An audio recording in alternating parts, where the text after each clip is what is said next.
کے ساتھ میرا نام پرویز مغل ہے، اس حاف سے میں ہوں.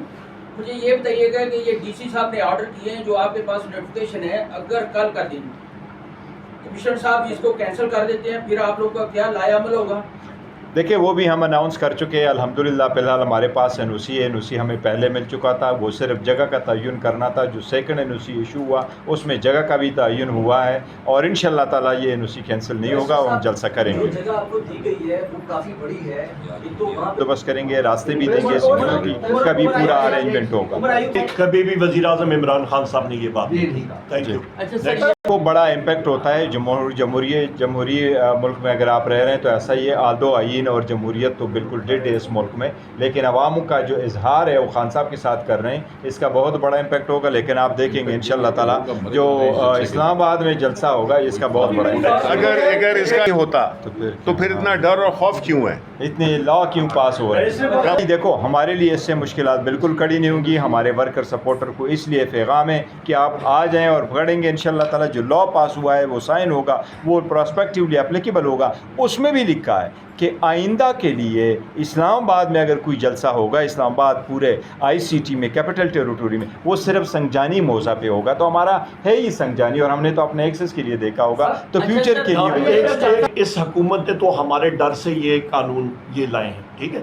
پر یہ بات یاد رکھیے گا، قانون تو ابھی آ گیا نا، جب تک یہ ریپیل نہیں ہوتا، کل ہوتا ہے، پرسوں ہوتا ہے، 3 سال 4 سال، پہیہ تو بہت تیزی سے گھومتا ہے.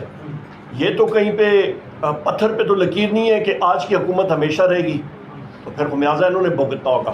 ان کی اپنے پالیسیوں سے ڈر ہے. جو لوگ نکل رہے ہیں، جو بے روزگاری ہے، جو مہنگائی ہے، اس کے خلاف لوگ نکلتے ہیں. پیسفل لوگ نکلتے ہیں. جس طرح یوٹیلیٹی سٹورز ہیں وہ ادھر ہی آتے ہیں، اپنا آواز کرتے ہیں. آئین میں کہیں نہیں لکھا ہوا سبجیکٹ ٹو ریزنیبل ریسٹرکشنز ہے. اس کے لیے آئین کے مطابق نہ آپ سزا دے سکتے ہیں نہ اس کو منع کر سکتے. یہ بتا رہا ہوں کہ آج جو ایون انہوں نے الیکشن ایکٹ، آپ صحیح فرما رہے ہیں، اور ہم نے اس بات کو اسمبلی بھی اٹھایا ہے اور لیڈر آف دا اپوزیشن نے بارہا اپنے اسمبلی کے باہر بھی، سینٹ میں بھی اٹھایا اور اسمبلی کے باہر ہم نے پریس کانفرنس کی اور یہی پوائنٹ آؤٹ کیا ہے کہ یہ رات کے اندھیری میں کوئی قانون بناتے ہیں اور صبح سویرے لے کے آ جاتے ہیں، ایڈیشنل ایجنڈا پٹ کرتے ہیں اور بل کو لے کے آتے ہیں، اسی وقت کنسیڈر کرتے ہیں. آج کی میں آپ کو مثال دیتا ہوں. اتنی عجلت میں یہ کہہ رہے ہیں کہ الیکشن ایکٹ میں انہوں نے آج ترمیم ڈالی ہے اور کہا کہ فارم اے سے فاٹا کے الفاظ ہٹائیں. وہ فاٹا کے الفاظ 2023 میں ہٹ چکے تھے. ان کو یہ بھی نہیں معلوم تھا. مارچ ہوگا نہ ہمارا دھرنا ہے، یہ جلسہ ہے اور جلسے کے بعد ڈسپرس ہوگا انشاءاللہ. دیکھیں فیض حمید پہ پارٹی کا موقف بڑا کلیئر ہو کے آیا ہے کہ یہ فیض حمید کا ایشو جو ہے یہ آرمی کا اپنا مسئلہ ہے، ان کا اپنا انٹرنل معاملہ ہے، ان کا کوڈ آف کنڈکٹ ہے، ان کا ایکٹ ہے. ان کو جس طریقے سے یہ کرنا چاہتے ہیں یونیفارم میں، یہ ان کا ہے. انشاءاللہ تعالیٰ کسی صورت خان صاحب کی کسٹڈی نہیں لی جائے گی اور ہم ہمیشہ عدالتوں کا سہارا لیتے ہیں، تو اس لیے ہم نے عدالت کا سہارا لیا. جنرل باجوہ صاحب آرمی چیف تھے.